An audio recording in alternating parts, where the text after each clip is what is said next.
अहिंसा धर्म की जयकारा,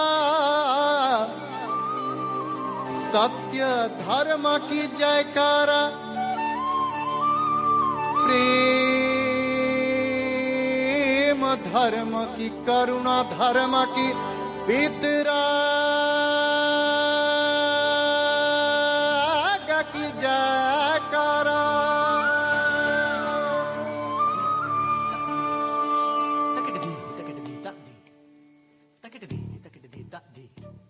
तकदिमिधि तकटदि तकदि तकट तक तकदिमिधि तकटदि तकटदि तकटदि तकदिमिधि तकटदि तकटदि तकटदि तकदिमिधि तकटदि तकटदि तकट तक तकदिमि तकट तक तकदिमि कट तक तिट तक दिग दधि तकट दिग तकदिमि तकट दिग तकदिमिधि तकट तक दिग तक दिग तक दिग दधि तकट तक दिग तक दिग तक दिग तक दिग तक दिग तक तक तिट तक दिग तक दिग तक दिग तक तक तिट तक दिग तक तक दिग तक दिग तक तक तदि गणता तक दिग तक दिग तक तक तदि गणता ताक तक दिग तक दिग तक तक तदि गणधि।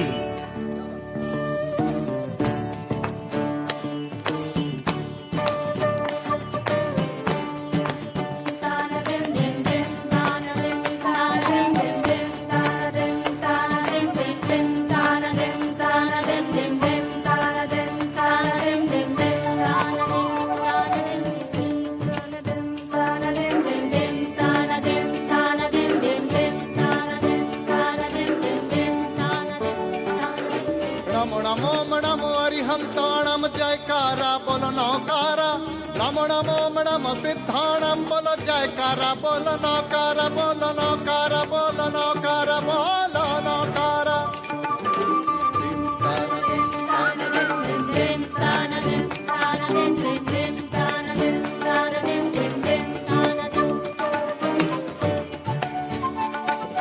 नमो नमो नमो अरिहंताणम जयकारा बोलो नौकारा, नमो नमो नम सिद्धाणम बोलो जयकारा बोलो नौकारा, बोलो नौकारा, बोलो नौकारा।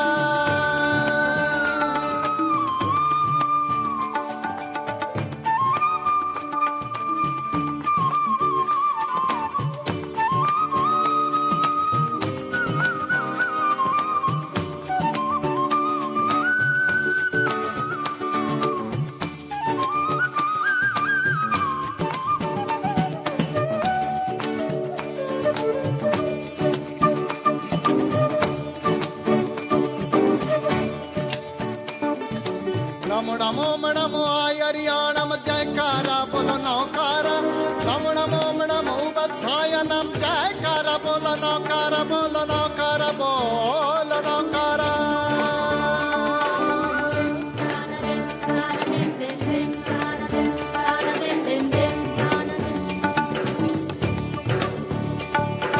नमो नमो नमो आयरियाणम जयकारा बोलो नौकारा, नमो नमो नमो वत्सायनम जयकारा बोलो नौकारा, बोलो नौकारा, बोलो नौकारा।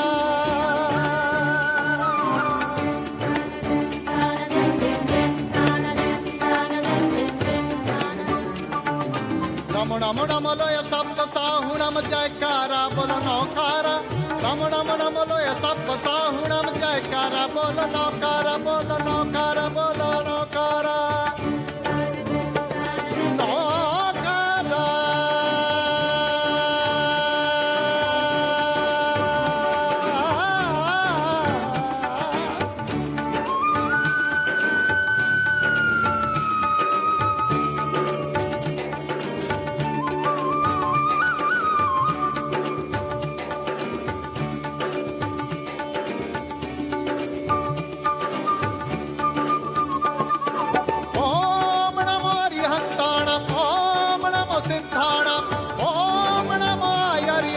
जयकारा जयकारा जयकारा।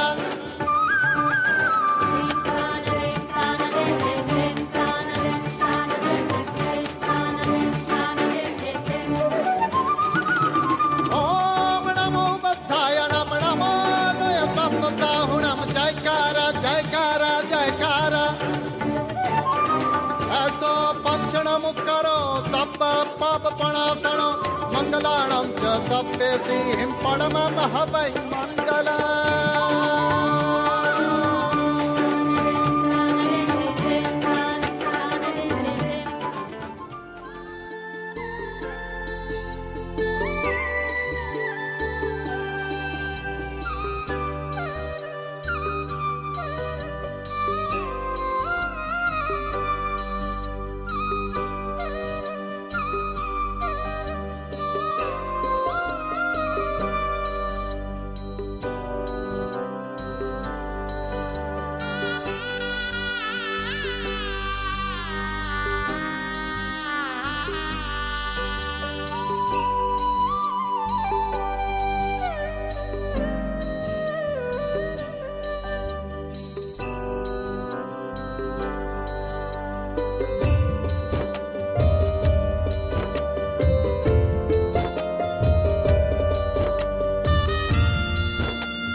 મુંબઈ જૈન યુવક સંઘની 2021મી પર્યુષણ વ્યાખ્યાનમાળામાં સર્વ સુગ્ન શ્રોતાગણનું ભાવભીનું સ્વાગત કરું છું.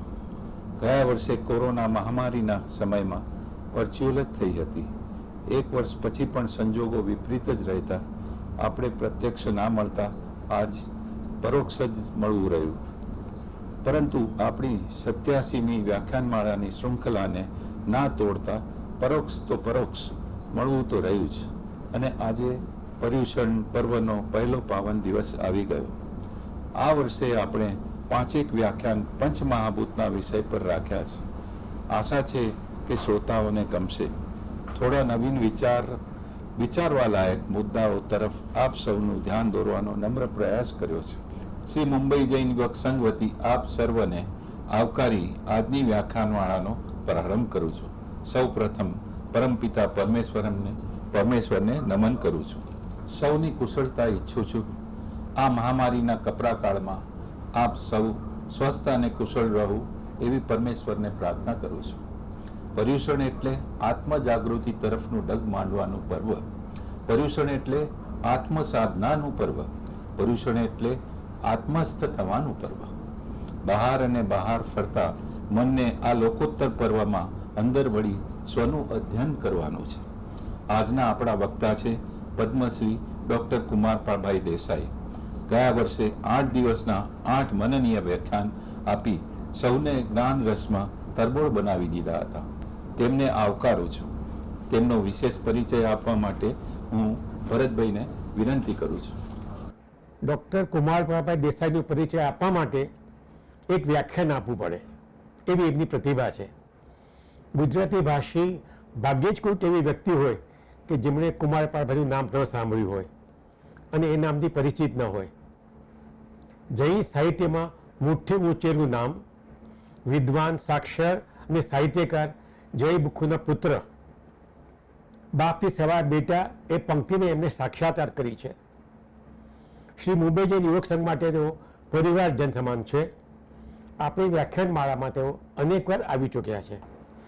80થી વધુ પુસ્તકો, અનેક દેશ વિદેશના પ્રવાસો અને દેશ પરદેશના એવોર્ડથી સન્માનિત, બહુ વિદેશ પ્રવાસ કરી ફક્ત રાષ્ટ્ર નહીં પરંતુ આંતરરાષ્ટ્રીય ક્ષેત્રે ઊંચા ગજાની પ્રતિષ્ઠાને હાસિલ કરી છે. સાહિત્ય, શિક્ષણ, પત્રકારત્વ, સમાજ સેવા અને વિચારક તરીકે બહુ ઉમદા પ્રદાન કર્યું છે. એમણે લખેલ પુસ્તકોનું અનેક ભાષામાં ભાષાંતર થયું છે.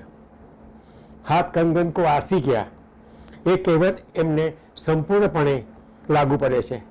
સંઘ માટે શ્રી કુમારભાઈ દેસાઈને આત્મીયતા છે. સંઘને જ્યારે પણ જરૂર પડી હોય ત્યારે તેઓ ખડે પગે બાજુમાં ઊભા રહ્યા છે.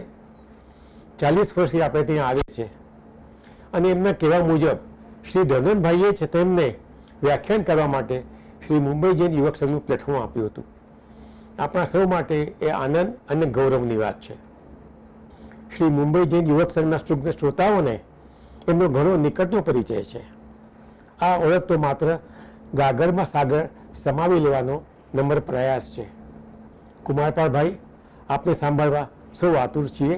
આપ પ્રકાશો. પર્વાધિરાજ પર્યુષણનું આજે આપણે સૌ હર્ષભેર સ્વાગત કરીએ. જીન શાસનના આકાશમાં આ ઝળહળતા સૂર્ય સમાન પર્યુષણ પર્વ એ આપણા જીવનને ચોમેરથી ચોતરફ, ભીતર અને બહાર સર્વત્ર અજવાળું પાથરનારું પર્વ છે. એનું કારણ છે આ ધર્મની વિશાળતા. ધર્મસૂત્ર નામના આગમ ગ્રંથના 82મા શ્લોકમાં કહ્યું છે કે ધમ્મો મંગલ મુઠ્ઠીજમ. એ મંગલ, ધર્મ એ ઉત્કૃષ્ટ મંગલ છે. મંગલ શબ્દ વાપર્યો છે. આપ જુઓ, નહીં સારું, નહીં શુભ, નહીં લાભદાયી, નહીં પ્રાપ્તિકારી, પણ ભીતરની પ્રસન્નતા જગાવતું, જીવનના સર્વ અંગોમાં, સર્વચિત્તમાં આપણા સૌના એક મંગલકારી ભાવ જગાડતું આ પર્વ છે. અને એના પાયા વિશે શું કહે છે? અહિંસા સંયમ હોતો. એના પાયામાં છે અહિંસા, સંયમ અને તપ. તમે જુઓ, ધર્મની આવી વિરાટ વ્યાખ્યા, ગુણ સમૃદ્ધ વ્યાખ્યા ક્વચિત જ જોવા મળશે તમને, કે ત્યાં વ્યક્તિ વિશેષની વાત નથી. તમે આ ધર્મનું પાલન કરવું હોય તો મારે શરણે આવો એવું નથી. માત્ર એટલું છે કે તમે અહિંસા, સંયમ અને તપનું પાલન કરો. આ ગુણ સમૃદ્ધિનો ધર્મ છે, આ ભાવનાનો ધર્મ છે.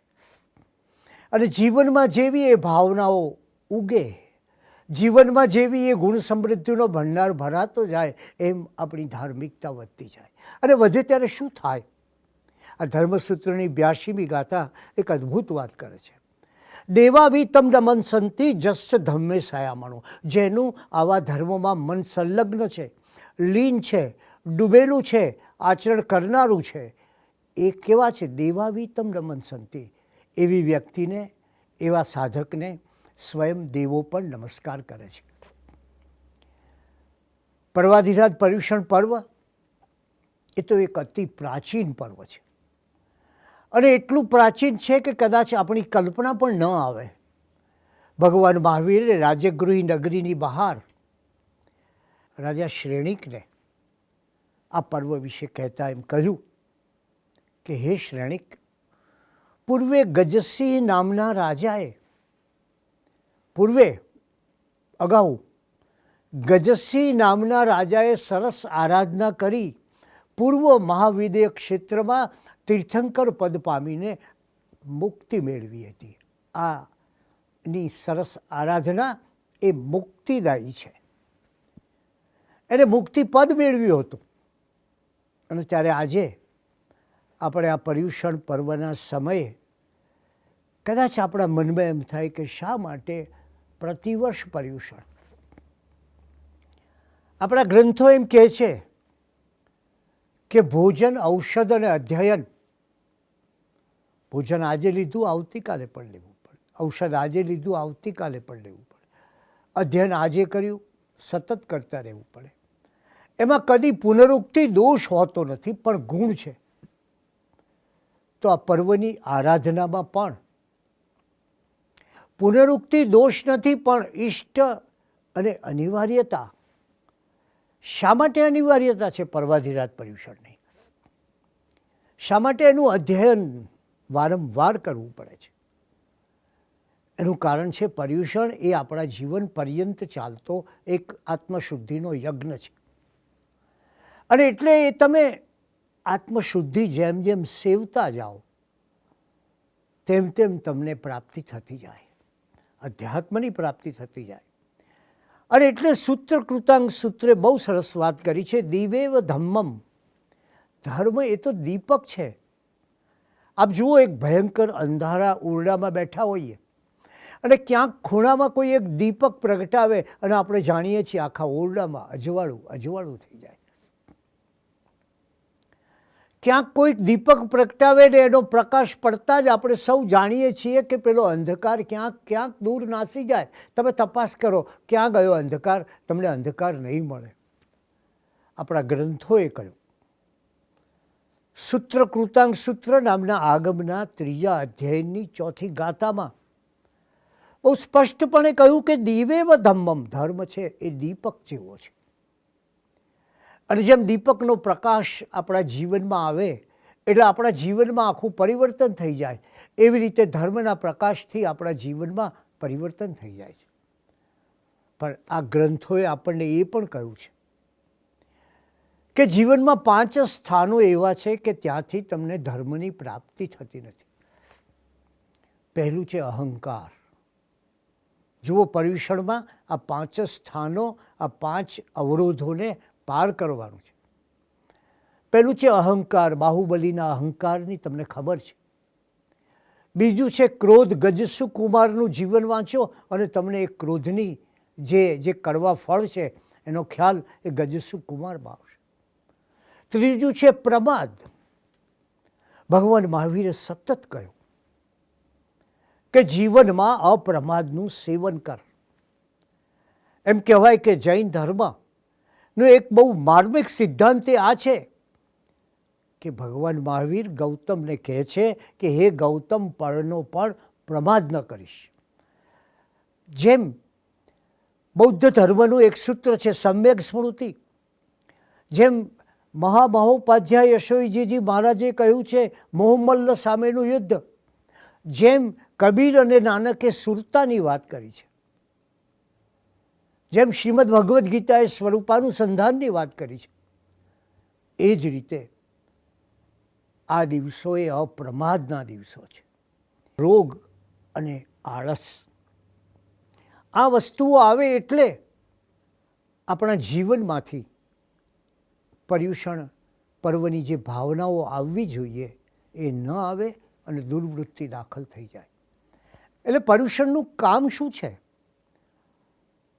પર્યુષણમાં તમે વ્યવસાય નથી કરતા, બાહ્ય દોડધામ નથી કરતા, રોજબરોજના વ્યવહારો નથી ચલાવતા, બધું જ બંધ કરી અને આત્મસાધનામાં લાગી જાઓ છો. એનો અર્થ એવો નથી કે તમારે નિષ્ક્રિય થવાનું છે.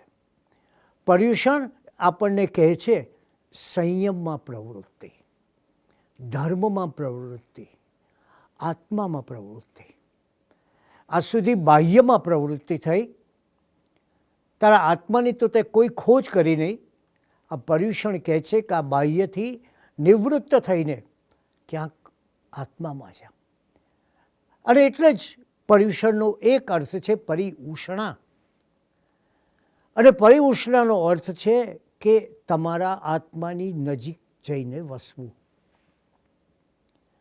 આપણે મોટે ભાગે આપણા દેહની નજીક જઈને વસતા હોઈએ છીએ.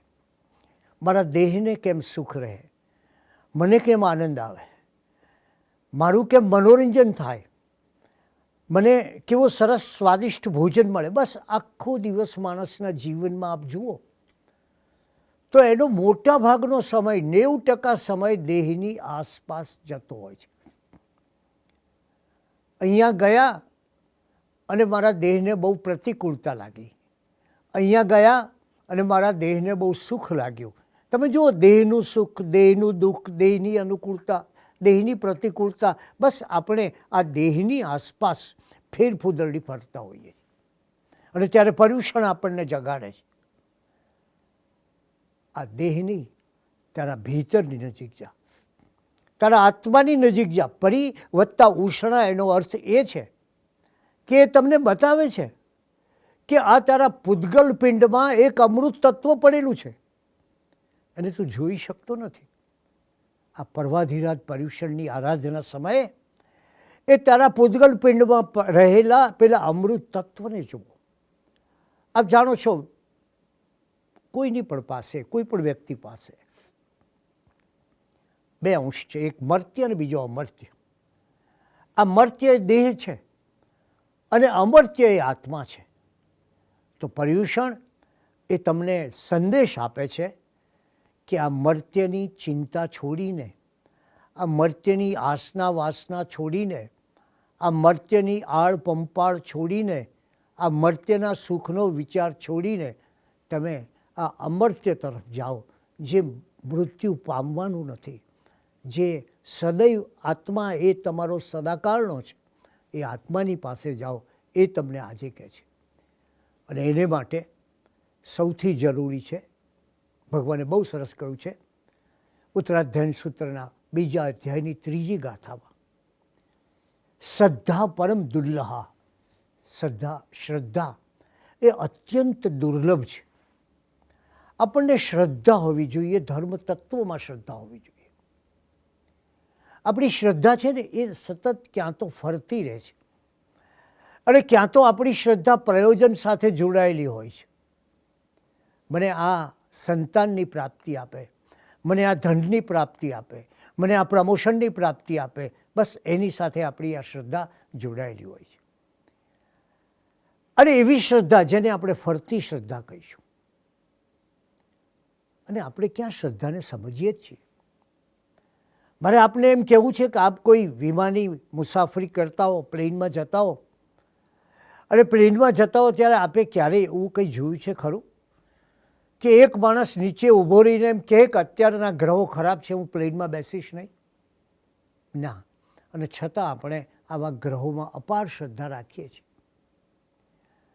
ત્યારે સાચી વાત આ છે કે ચમત્કાર, પ્રયોજન, પ્રાપ્તિ આ બધી એ ભૌતિક બાબતો છે. અને એ ભૌતિક બાબતો એ સ્થાયી નથી, એ અસ્થાયી છે. આજે એક ઘટના તમને સુખ આપે, કાલે એ ઘટનાથી તમને સુખ ન પણ થાય. આજે એક વિશાળ મકાન આપણે ખરીદ્યું, આપણો પરિવાર રહેતો હોય, અને ધીરે ધીરે એ પરિવારમાંથી એક પછી એક માણસો જાય, ત્યારે જે દિવસે ખરીદ્યું હતું અને જે આનંદ હતો એ આનંદ પલટાઈ જશે અને મકાન તમને ધીરે ધીરે બેકાર લાગવા મળશે. તો તમે જુઓ કે આપણું બાહ્ય સુખ છે એ સતત પરિવર્તનશીલ છે. અને એને માટે શું કરવું જોઈએ?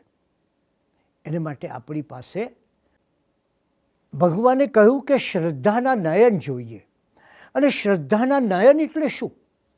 આપણે વિચાર કરીએ ત્યારે આનંદગંજી મહારાજનું સ્મરણ થશે. જે નયને કરી માર્ગ જોઈ તે નયન રે દિવ્ય વિચાર રે. તમારી આંખમાં એક દિવ્ય વિચારનું આંજણ, કાજલ, તમારે આ પર્વાધિરાજ પર્યુષણ સમય લગાવવાનું છે. જો તમે ચર્મચક્ષુથી જોશો તો તમને સતત તમારું શરીર, તમારી ઇન્દ્રિય અને તમારું મન દેખાયા કરશે. આપણે આંખથી જોઈએ તો આપણને આપણી ઇન્દ્રિયો દેખાય, આપણું મન દેખાય, આ આસપાસનું જગત દેખાય. અને એને પરિણામે આપણે પેલો અમર્ત્ય એવું ચેતન તત્વ સમાન આત્માને જોઈ શકતા નથી. ક્યારેક એકાંતમાં બેસો અને એકાંતમાં બેસીને પોતાનું આત્મચિંતન કરો. પ્રશ્ન જાતને પૂછવો કે તે શું મેળવ્યું છે આ જીવનમાં અને તારે શું મેળવવાનું છે. અને તારે કંઈક એવું મેળવવાનું છે કે જે તારા ગયા પછી લોકો તને વિસરી જાય, કે ત્યારે કંઈક ભીતરમાં એવું પ્રાપ્ત કરવાનું છે કે જેનાથી તને સદાકાળની પ્રસન્નતા પ્રાપ્ત થાય. અને એ સમયે આપણે એ જોઈએ છીએ કે પર્વાધિરાજ પર્યુષણની વિશેષતા જ આ છે કે એ લૌકિક છોડીને તમને લોકોત્તર પર્વ છે. આ તમે જો બીજા પર્વોમાં થોડી લૌકિકતા હશે.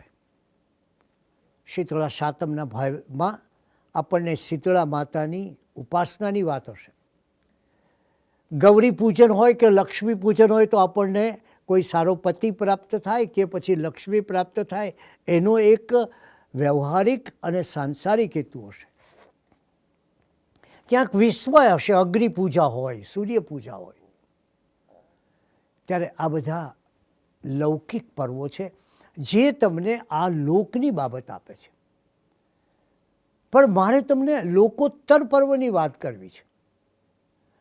અને આ લોકોત્તર પર્વ છે અને આ પર્વને તમે ચર્મનયનથી જોઈ શકશો નહીં. તમારા ચર્મચક્ષુથી જોશો તો ભૂલા પડશો. નયન તે દિવ્ય વિચાર રે. તમારી આંખમાં દિવ્ય વિચાર હશે તો જ તમે આ ધર્મને જોઈ શકો. અને એ રીતે પર્વાધિરાજ પર્યુષણ એક લોકોત્તર પર્વ છે. અને લોકોત્તર છે માટે જ તમે કલ્પના કરો સમવસરણની. સમવસરણમાં 3 ગઢ છે અને એ 3 ગઢને પાર પ્રભુ બિરાજે છે. એની સૌથી ઉપર ભગવાન છે. એનો અર્થ શું?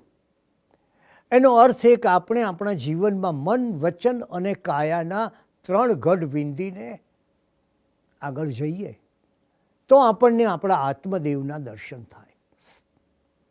આપ સમવસરણનો દ્રશ્ય જુઓ ત્યારે હંમેશા વિચાર કરો. અને ત્યારે આ પર્વ આપણને કહે છે કે તારે ચેતનામય જ્યોતિ સુધી જવાનું છે. અને ચેતનામય જ્યોતિ સુધી જવા માટે તમારે આત્મરત, આત્મસંલગ્ન અને આત્મપ્રિય બનવાનું છે. કારણ અનંતકાળથી આપણો આત્મા મિથ્યાત્વ, કષાય, મોહ અને અજ્ઞાનમાં વસતો આવ્યો છે. એ અજ્ઞાનમાંથી સમ્યક જ્ઞાન તરફ લઈ જવાનો છે. એ વિભાવમાંથી સ્વભાવ તરફ લઈ જવાનો છે. એને વેરમાંથી મૈત્રી તરફ લઈ જવાનો છે. એને પીડામાંથી પ્રેમ તરફ લઈ જવાનો છે. એને સ્વહિતમાંથી પરહિત તરફ લઈ જવાનો છે. અને માટે જ આ વિરલ પર્વ એક જ એવું છે કે જે તમારા આત્માનું સંધાન સાધે છે અને એ તમને સંદેશ આપે છે. કયો સંદેશ આપે છે? એ તમને સંદેશ આપે છે કે તમે હૃદય શુદ્ધિ, ચિત્ત શુદ્ધિ અને આત્મશુદ્ધિ કરો. એ કશું એ બાહ્ય કહેતું જ નથી, એ ભીતરની વાત છે. નો થાયસેલ્ફ, પોતાની જાતને જાણી અને એમાં પરિવર્તન લાવો. અને એટલે જ આ પર્યુષણ પર્વ એ આત્માની દિવાળી છે. અને જેમ દિવાળી વખતે, હવે તો બદલાઈ ગયું, પણ એક સમયે લોકો ચોપડા તપાસતા, નફા તૂટાનો હિસાબ કરતા, એમ આ આપણું યર એન્ડિંગ છે. આ યર એન્ડિંગમાં કેટલું પામ્યા, કેટલું ગુમાવ્યા, કેટલો લાભ થયો, કેટલો લોસ થયો, આ બધાની ચિંતા એ પર્વાધિરાજ પર્યુષણમાં કરવી જોઈએ. પણ શું પામ્યા, ભીતરમાં શું પામ્યા, એનો વિચાર કરવો જોઈએ. અને ત્યારે એ વિચાર કરવો જોઈએ કે લોભ મોહ મદ કિતના છોડા. અગાઉના વર્ષે હતો ને આજે મારામાં લોભ, મોહ અને મદ હું કેટલો છોડી શક્યો. નાતા કામ ક્રોધ સે તોડા. અને કામ અને ક્રોધથી મારો સંબંધ હતો એની સાથે, એ કેટલો ઓછો થયો, કેટલો તોડ્યો. વિષય વાસના સે હટકર કિતના પ્રેમ પ્રભુ સે જોડા. આ વિષય વાસનાથી દૂર જઈને મેં મારો કેટલો પ્રેમ ઈશ્વર સાથે જોડ્યો, એનો વિચાર કરી. અને માટે આ પર્વાધિરાજ પર્યુષણ આપણને કહે છે કે આ પર્વમાં અમારી પ્રવર્તન, સાધર્મિક વાત્સલ્ય, ક્ષમાપના, અઠ્ઠમનો તપ અને ચૈત્ય પરિપાટી, આ 5 તારા કર્તવ્ય છે અને એનો તારે વિચાર કરવો જોઈએ. અને વિચાર આપણે એ કરીએ કે આપણને ખ્યાલ છે, સૂત્રકૃતાંગ નામના આગમ સૂત્રમાં કહ્યું છે, અન્નો જીવો અન્નમ શરીરમ. આત્મા અન્ય છે અને શરીર અન્ય છે. આ ભાવ આપણને આ સમયે આવવો જોઈએ. એનું કારણ એ છે કે આપણા મનમાં કેટલું છે. ભગવાન સમોસરમાં બિરાજમાન થવાના હતા. અને આપણે જાણીએ છીએ કે રાજા કોણિક એને ખૂબ અન્યાય કર્યા હતા. હલ વિહલ કુમાર પાસેથી એનો સિંચાનક હાથી અને હાર છીનવી લીધો હતો. અરે એને રાજ્ય મેળવવા માટે પિતાને કેદમાં કર્યા હતા. અને ત્યારે એના ન્યાયપ્રિય માતામહ ચેટક મહારાજા સાથે એણે યુદ્ધ કર્યું હતું. તમે જો આવી વ્યક્તિ જેણે અન્યાય કર્યા, જેનું કોઈનું છીનવી લીધું, જેને પોતાના સ્વાર્થ ખાતર યુદ્ધ કર્યું, આવી વ્યક્તિએ દેખાવ કર્યો કે હું તો પ્રભુ તમારો ભક્ત છું.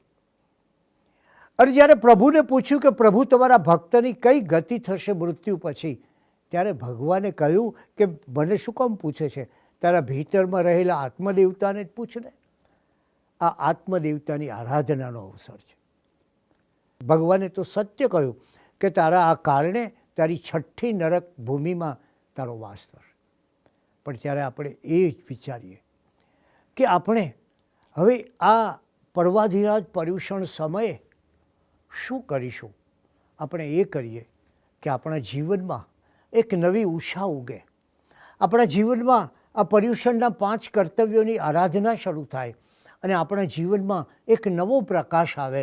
એ કયો પ્રકાશ છે? એ બહારનો પ્રકાશ નથી, એ કોઈ અન્યનો પ્રકાશ નથી, કોઈ અન્યની વાત નથી. એ મારા ભીતરમાંથી જાગતો પ્રકાશ છે. એ મારા આત્મા સાથેની મૈત્રીનો પ્રકાશ છે. એ મારા આત્મા સાથેના જોડાણનો પ્રકાશ છે. મારા મર્ત્ય અંશોને ત્યજીને હું અમર્ત્ય તરફ જઈ રહ્યો છું, એનો પ્રકાશ છે. અને એવો પ્રકાશ આવશે ત્યારે કદાચ આપણું મન મહાયોગી આનંદઘનની માફક બોલી ઉઠશે, અબ હમ અમર ભયે ન મરેંગે. આવા પર્યુષણને આપણે વધાવીએ ત્યારે મહામારી, મુશ્કેલીઓ, મોંઘવારી, આવી અનેક સમસ્યાઓથી ઘેરાયેલો બળ્યો જળ્યો માનવી પર્વાધિરાજ પર્યુષણના સમયે નિમંત્રણ આપે છે નિવૃત્તિને. એ કહે છે, હે પર્વાધિરાજ, અહીં આવો, મને શાંતિ આપો, મને ચેન આપો. આ વૈરાગ્યના અગ્નિમાં જીવનભર હું સળગતો રહ્યો છું, બળતો રહ્યો છું, અને હૃદયમાં કોઈ લેશ માત્ર હળિયાળી રહી નથી. આનંદરૂપ મારું આ જીવન, અમૂલ્ય એવું મારું આ જીવન, કિંમતી એવું મારું આ જીવન આજે બોજારૂપ બની ગયું છે. વેર, દ્વેષ અને સ્વાર્થ એ ચોતરફ મારામાં ઘેરો ઘાલીને બેઠા છે. ત્યારે હે પર્વાધિરાજ પર્યુષણ, તારી પાસે હું દ્વેષની વાદળીઓ નિવારી દેવા માગણી કરું છું. હે તીર્થંકર, તમારી સમીપ હવે આ સ્વાર્થની વેલ પર અમારે પરમાર્થના ફળ નિપજાવવા ઈચ્છીએ છીએ. આજે ચોતરફ ભય, હિંસા અને આતંકનું સામ્રાજ્ય છે. સંસારની સમગ્ર સંપત્તિ અને શક્તિઓનો ખોટો દુરુપયોગ થઈ રહ્યો છે, અને એક બોમ્બ લાખો માણસોનું ભોજન જમી જાય છે, અને માણસની હિંસા જાય, માણસનો પરિગ્રહ જાય, માણસના વેર વિવાદને મટાવતો અનેકાંત આવે, અને માણસના જીવનને પ્રફુલ્લિત કરનારો સંયમ જાગે. બસ હે પ્રભુ, આ પર્વાધિરાજ પર્યુષણ પર્વે અમે આ માગીએ છીએ. આ ભય અને હિંસાની સામે પ્રેમ અને અહિંસા મૂકવા છે. આ પણ નબળા હાથે આજે આ વીરની વસ્તુઓ અમારે પ્રગટ કરવી છે. એક અર્થમાં કહીએ તો આ સંસારનું ચિત્ર જાણે કોઈ ભયાનક આગનું ચિત્ર છે. ક્યાંક યુદ્ધની આગ છે, ક્યાંક ભૂખની આગ છે, ક્યાંક મોટાઈની, મહામારીની કે સત્તાની આગ છે. આજ કોઈ દેશ કે કોઈ માનવી ગમે તેટલી પ્રગતિ સાધે પણ એના ભીતરમાં શીતળતાનો કોઈ અનુભવ નથી. દરેક સ્થળે ત્રાહિમામ ત્રાહિમામ સંભળાય છે. આ તમામ હાયકારાઓમાંથી છુટકારાનો એક જ ઉપાય છે, અને તે આત્માની ખોજમાં છે. પ્રેમના અને શ્રેયના, નશ્વર અને વિનશ્વરના વિવેકમાં છે. એ પ્રેમ મારા જીવનમાં કયું છે અને શ્રેય મારા જીવનમાં કયું છે, એ મારે સમજવું પડશે. પ્રેમ મને ભૌતિકતા સાથે જોડે છે, શ્રેય મને આત્મા અને ઈશ્વર સાથે જોડે છે. નશ્વર મને દેહ સાથે જોડે છે, અને વિનશ્વર મને આત્મા સાથે જોડે છે. ત્યારે પ્રભુ, આ જીવનમાં મારે કરવું શું? ત્યારે તમારા વચનો હું યાદ કરું છું. આપે કહ્યું છે કે નિર્મળતા વગર આત્માની સમીપ જઈ શકાતું નથી, અને આંતરશુદ્ધિ વિના એનો સંપર્ક શોધાતો નથી. આ પર્વને અને આજે આપણા ભીતરના આત્માના આનંદને પીછાણીએ.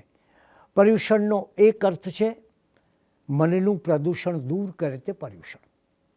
જેમ વાતાવરણમાં પ્રદૂષણ હોય, જેમ હવામાં અને પાણીમાં પ્રદૂષણ થાય, તે જ રીતે માનવીના ચિત્તનું પ્રદૂષણ દૂર કરવાનું કામ આપણે આ પર્યુષણના દિવસોમાં કરવાનું છે.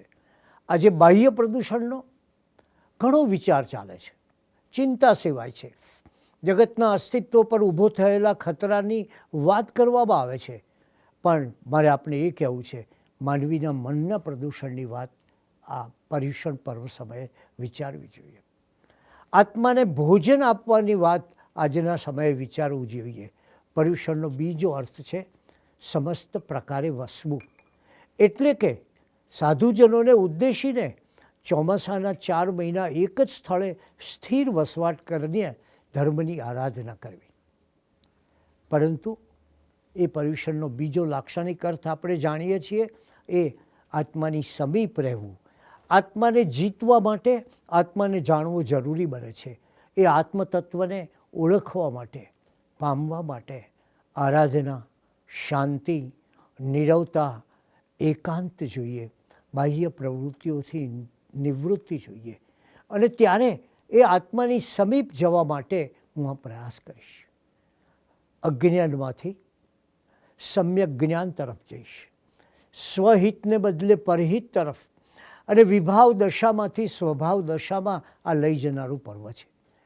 જે સ્વહિતની સાંકડી મર્યાદામાંથી મને બહાર કાઢીને પરહિતનો વિચાર કરવા પ્રેરે છે. માનવ જીવન પર અપાર આપત્તિઓ આવી, કોરોના મહામારીની આપત્તિ આવી, ત્યારે મેં કેટલું સ્વહિત છોડી અને પરહિતનો વિચાર કર્યો, એ સવાલ પર્વાધિરાજ પર્યુષણ કરે છે. અને એટલે જ પર્યુષણનું પહેલું કામ છે ભાવ શુદ્ધિનું. જૈન ધર્મ એ ભાવનાનો ધર્મ છે. અને એટલે જ તમે જુઓ, આ ભાવનાનો મહિમા હોવાથી જ એના સૌથી મહાન મંત્ર શ્રી નમસ્કાર મહામંત્રમાં કોઈ વ્યક્તિને નમસ્કાર નથી, ગુણને નમસ્કાર છે, અરિહંતને નમસ્કાર છે, સિદ્ધને નમસ્કાર છે. અને અરિહંત એટલે કોણ? અરિહંત એટલે જેમણે આંતરશત્રુઓને જીત્યા છે તે. આ ભાવનાની શુદ્ધિ પર જીવનની વિશુદ્ધિનો આધાર છે. માટે ચિત્તમાં મૈત્રી, કરુણા, મુદિતા અને ઉપેક્ષા, આ 4 ભાવોને આપણે આ પર્વાધિરાજ પર્યુષણ દરમિયાન જાગૃત કરવાના છે. અને એ જેમ જાગૃત થશે તેમ આપણા ભીતરમાંથી એક પ્રસન્નતા જાગશે. અને એથી વિશેષ ભગવાને આપણા સર્વપ્રથમ આગમ એવા આચારાંગ સૂત્રમાં બહુ માર્મિક વાત કરી છે. ભગવાન મહાવીર કહે છે કે જે રીતે કેરીના હૃદયમાં છુપાયેલી ગોટલીમાં, જે રીતે કેરીના હૃદયમાં છુપાયેલી ગોટલીમાં એક વિશાળ આંબાનું વૃક્ષ છુપાયું છે, તે રીતે હે માનવ, તારી કાયામાં પરમાત્મા વસેલો છે, એને તું શોધી લે. આ પર્વાધિરાજ પર્યુષણ એ શોધનું પર્વ છે. જો પ્રાપ્તિનું જ પર્વ હોત તો માત્ર એક દિવસમાં સમેટાઈ જાત. એ જન્માષ્ટમી હોય, મહાવીર જયંતિ હોય, પરશુરામ જયંતિ હોય, કોઈ પણ પ્રાપ્તિનું પર્વ છે એ એક દિવસમાં સમાઈ જાય. પર્વાધિરાજ પર્યુષણ એ પ્રક્રિયાનું પર્વ છે, એ સતત ચાલતા પ્રયોગનું પર્વ છે. એ તમારા જીવનની અંદર સતત કોઈ શોધ કરવાનું, ગોટલીની અંદર છુપાયેલા આંબાના વૃક્ષને પ્રગટ કરવાનું પર્વ છે. અને એટલે જ આ પર્વ એ વ્યક્તિના જીવનમાં સદાકાળ, જન્મો જન્મ, એક જન્મ નહીં, જન્મો જન્મ ચાલનારી, રહેનારી ઉર્ધ્વ ભાવનાઓની ખુશ્બુઓની વસંત ફેલાવે છે. ભગવાન મહાવીરે પાયાનો વિચાર કર્યો છે કે માણસ આટલો બધો લાચાર, નિરાશ કેમ? શા માટે આટલો દુઃખી છે? શા માટે આટલો વ્યગ્ર છે? શા માટે આટલો વ્યસ્ત છે? શા માટે આટલો બધો પરેશાન છે?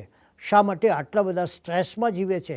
શા માટે ડિપ્રેશનનો ભોગ બને છે? આ બધી વસ્તુઓ આપણે વિચારીએ ત્યારે ભગવાને જોયું કે માણસ બાહ્ય પરિબળોને કારણે નહીં, પરંતુ પોતાને કારણે જ હારેલો છે.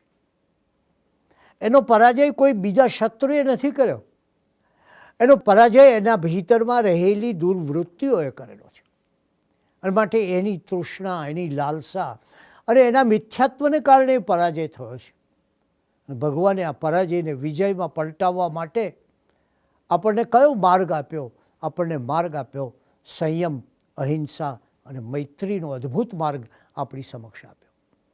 અને ત્યારે એમણે સતત જીવન શુદ્ધિ કરવાનો સંદેશ આપ્યો.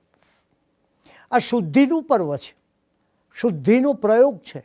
અને એ પ્રયોગ 7 દિવસ ચાલે, પછી 8મા દિવસે સંવત્સરી રૂપે પૂર્ણ થાય. દિગંબર સમાજ હોય તો 10મા દિવસે પૂર્ણ થાય. પણ એ શુદ્ધિનો પ્રયોગ અને છેવટે એક સમાપનામાં એની સમાપ્તિ. અર્થાત પર્યુષણ એ કોઈ લાભ કે ભોગનું પર્વ નથી, એ કોઈ લાભ પ્રાપ્તિનું પર્વ નથી, કોઈ પ્રયોજન સિદ્ધિનું પર્વ નથી, કોઈ ભૌતિક વસ્તુઓ આપતું પર્વ નથી. પર્યુષણ પર્વ એ લાભ કે ભોગનું નહીં, પણ ત્યાગ અને સત્વનું લોકોત્તર પર્વ છે. એક ત્યાગ કરતાં શીખવે છે અને બીજું સત્વ, તમારી અંદર પડેલી શક્તિ, તમારું આંતરબળ, તમારા આત્માની તાકાત, તમારા આત્મબળને એ પ્રગટાવે છે. લૌકિક પર્વો હોય, આમ જુઓ જુદા જુદા લૌકિક પર્વો, એમાં લોકો શરીરનું પોષણ થાય છે. જ્યારે પર્યુષણ પર્વથી માનવીના મનનું પોષણ થાય છે. તમે તપ કરો, તમે જપ કરો, તમે મૈત્રી કરો, તમે ક્ષમા કરો, આ બધી વસ્તુઓ દ્વારા ક્યાં તમે પહોંચો છો? તમારા મન સાથે તમારું જોડાણ હોય છે. તન સાથે હોતું નથી, શરીર સાથે હોતું નથી. અને માટે આ પર્યુષણ પર્વમાં આપણે ભીતરમાં રહેલી પેલી વિનશ્વર, કદી નષ્ટ ન થનારી એવી ચેતનામય જ્યોતિ સુધી પહોંચવાનું છે. અને એ ચેતનામય જ્યોતિ સુધી પહોંચીએ ત્યારે જે કંઈ આપણો આત્મા અનંતકાળથી જ્યાં વસતો હતો મિથ્યાત્વમાં ને, અને એને ખબર પણ નહોતી, એ આત્મા અત્યારે જાગી ઉઠે છે. અને ત્યારે એ આપણને પહેલો પ્રશ્ન આ સમયે પૂછે છે. પર્યુષણ આપણને પહેલો પ્રશ્ન પૂછે છે કે તમે વિચાર કરો, હું કોણ છું? એનો અર્થ એ આપણો બાયોડેટા નથી માગતું. એનો અર્થ એ આપણી સિદ્ધિઓ નથી માગતું. એનો અર્થ એ આપણો પરિચય નથી માગતું, આપણો જન્મ વગેરે વિગતો નથી માગતું. એનો અર્થ એ આપણા ભીતરનો બાયોડેટા માગે છે. અને પૂછે છે કે ગયા પર્યુષણથી આ પર્યુષણ સુધીમાં તમે તમારા પોતાના ભીતરના સ્વરૂપને, તમારા આત્મ સ્વરૂપને કેટલું જાણ્યું છે? આ એનો પહેલો પ્રશ્ન છે કે તમે તમારી જાતને પૂછો કે હું કોણ છું. અને એનો બીજો પ્રશ્ન છે, મેં જીવનમાં શું મેળવ્યું છે? જીવનમાં તમે કઈ પ્રાપ્તિ કરી છે? શાશ્વતની કરી છે કે અશાશ્વતની કરી છે? સદાકાળ ટકી રહે એવી કઈ પ્રાપ્તિ કરી છે ને સદાકાળ ટકે નહીં એવી કઈ પ્રાપ્તિ છે? ધન સંપત્તિ એ કદાચ એકવાર હોય, બીજી વાર ચાલી પણ જાય, પણ તમારા ભીતરના આત્માનો આનંદ છે ને એ દુનિયામાં કોઈ છીનવી શકતું નથી. એટલે ત્રીજો પ્રશ્ન આવશે, તમારે શું મેળવવું છે? અને માટે જ પ્રિયજનો, આ પર્યુષણ એ આપણી ભીતરમાં બિરાજમાન આત્મદેવની આરાધનાનો અવસર છે. આપણે સમજવું જોઈએ કે જૈન ધર્મ એ કોઈ જાતિનો ધર્મ નથી, કોઈ કુળનો ધર્મ નથી, એ કોઈ જાતિ વિશેષનો ધર્મ નથી. અમુક જાતિના લોકો જેમાં આવી શકે એવું નથી, અમુક કુળના લોકો હોય એ જ એનું પાલન કરે એવું નથી. તો વિરાટ આકાશ છે. અને એટલે જાતિ કે કુળનો ધર્મ નથી, પરંતુ અંતરની તાકાત કેળવવા સાધના પથ દર્શાવનારો અને આત્માને ઓળખવાનો સતત યત્ન કરતો આ ધર્મ છે. અને એટલે જ એને કહ્યું છે કર્મ કષાયોને જીતે તે જૈન. આજે બહારની દુનિયામાં દોડવાનું નથી, પરંતુ કષાયથી મુક્તિ મેળવવાની છે.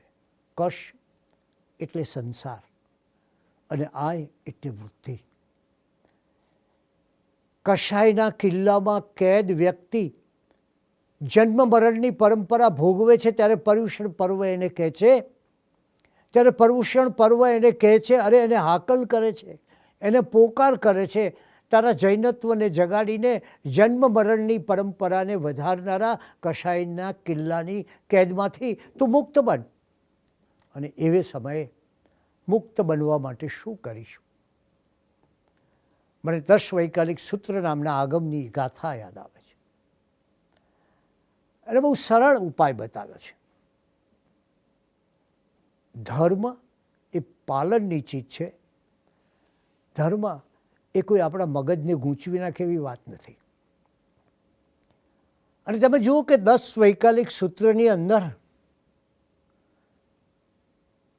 એના 8મા અધ્યાયમાં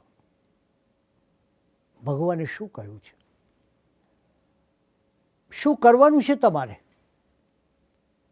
ઉપશમથી શાંતિ, ઉપશમથી ક્રોધને નષ્ટ કરો. પહેલી વાત, તમારો જે વારંવાર આવતો ક્રોધ છે એને તમે ઉપશમથી નષ્ટ કરો. બીજી વાત ભગવાન કહે છે, મૃદુતા દ્વારા માનને જીતો. મૃદુતા, પ્રેમ, સ્નેહ. અને કોને જીતવાનું કહે છે? તમારા અહંકારને જીતવાનું કહે છે. તમે જો સૌને સ્નેહ આપતા હો, સૌનો આદર કરતા હો, સૌને પ્રેમ આપતા હો, સૌની સાથે મૈત્રી બાંધતા હો, તો તમને ક્યારેય અહંકાર નડશે નહીં. એટલે કહ્યું કે મૃદુતા દ્વારા માનને જીતો. ત્રીજી વાત કરી, સરળતા દ્વારા કપટ ભાવ દૂર કરો. કેટલું અદ્ભુત માણસના ચિત્તનું એનાલિસિસ હશે કે માણસે સરળતા, આમ સરળતા બહુ સરળ લાગે લોકોને, પણ હકીકતમાં સરળ થવું એ સૌથી અઘરું છે.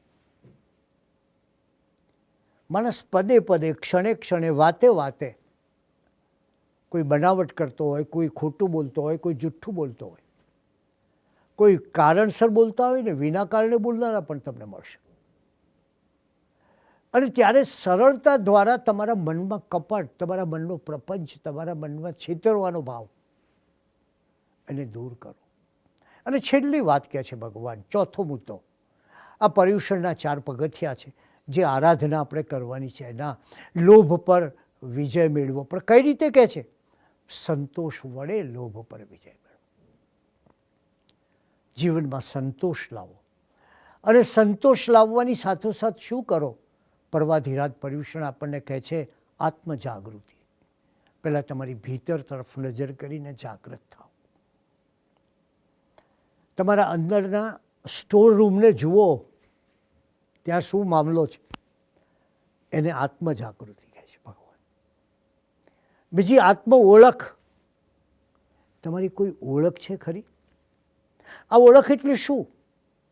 આ ઓળખ એટલે હું કોનો પિતા છું એ નહીં, હું કોનો પુત્ર છું એ નહીં, હું કેટલી મિલકતનો માલિક છું એ નહીં, હું કેટલો મોટો અધિકારી છું એ ઓળખ નથી, મારી કેટલી પદવીઓ છે એ ઓળખ નથી. તમારી ઓળખ, આત્મ ઓળખ, આ બધી ઓળખ ચાલી જાય, આ બધો બાયોડેટા સમાપ્ત થઈ જાય અને આ બધો બાયોડેટાને વિગતો ભૂંસાઈ જાય, પછી જે વધે એ તમારી આત્મ ઓળખ. આજે એ વિચાર કરવાનો છે કે આ જીવન તો જીવ્યા, આટલા વર્ષો જીવ્યા,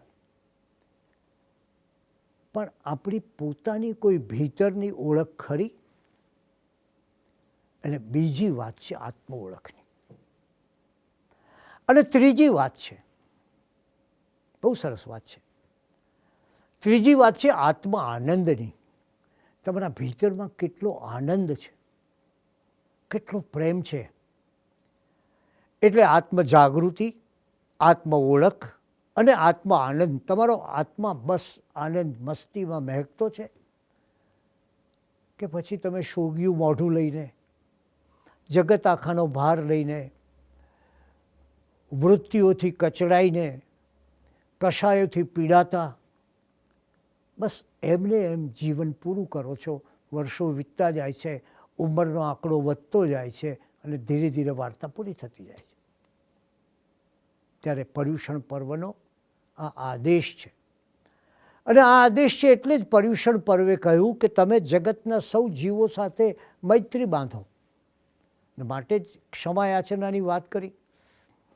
આ મૈત્રી, સાચી મૈત્રી એ વ્યવહાર શુદ્ધિ અને મન શુદ્ધિ વગર પ્રાપ્ત થતી નથી. આજના જગતમાં તો તમે જાણો છો કે મૈત્રીનું સ્વરૂપ પણ બદલાવા માંડ્યું છે. મારે લાભ હોય એની સાથે મૈત્રી, મને લાભ ન આપનારા હોય એને દુશ્મનાવટ, અને માત્ર મારી પ્રાપ્તિ, મારી અંગત લાભ, મારી અંગત ઈચ્છાઓ એ પ્રમાણે આ મૈત્રી ચાલે છે. સાચી મૈત્રી એ મન શુદ્ધિ વગર આવતી નથી. વ્યવહાર શુદ્ધિ લાવો અને મન શુદ્ધિ. અને માટે જ પર્યુષણ પર્વ એ આ મન શુદ્ધિનું પર્વ છે, વ્યવહાર શુદ્ધિનું પર્વ છે. અને માટે જ આ પર્વને આધ્યાત્મિક પર્વ કહ્યું છે. અને એટલે જ ભગવાન મહાવીરે બહુ સરસ એક સમયે આ વિશે કહ્યું. આપણે જાણીએ છીએ પૂર્વે ભગવાન મહાવીરે આ પર્વાધિરાજ પર્યુષણની વાત કરી છે. અને ત્યારે આપણા ગ્રંથોમાં એક સુંદર વાક્ય મળે છે. નવકાર મંત્ર મોટો છે. તીર્થમાં જેમ શત્રુંજય તીર્થ મહાન છે, દાનમાં અભયદાન મહાન છે. તીર્થમાં આપણે જાણીએ છીએ શત્રુંજય તીર્થ શાશ્વતું તીર્થ કહીએ છીએ. દાનમાં અભયદાન, બીજું બધું દાન આપો પણ કોઈને એના જીવનનું દાન આપો, એ અભયદાન છે. બીજા બધા દાન કરતાં મોટું દાન. દાનમાં અભયદાન મહાન છે, ધ્યાનમાં શુક્લ ધ્યાન મહાન છે, જૈન ધર્મની ધ્યાન પ્રણાલીમાં સૌથી સર્વોચ્ચ સ્થાને શુક્લ ધ્યાન જોઈએ છે.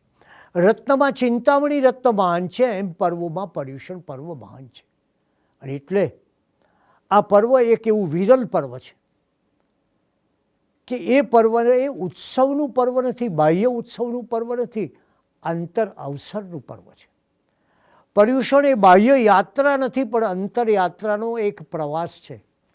પર્યુષણ એ બાહ્ય જીવનના વૈભવો માટેનું પર્વ નથી, પણ આંતર જીવન માટેની ક્રમિક શુદ્ધિ સાધના માટેનો આ સમય છે. અને એ જે સમયને પારખે છે, જે વ્યક્તિ જે પર્યુષણના સમયને પારખે છે, પર્યુષણના પર્વને પારખે છે, પર્યુષણના મહિમાને જુએ છે, એ જ વ્યક્તિ સાચું જીવન અને પરમ આનંદ પ્રાપ્ત કરે છે. પહેલી વાત છે ક્રોધની.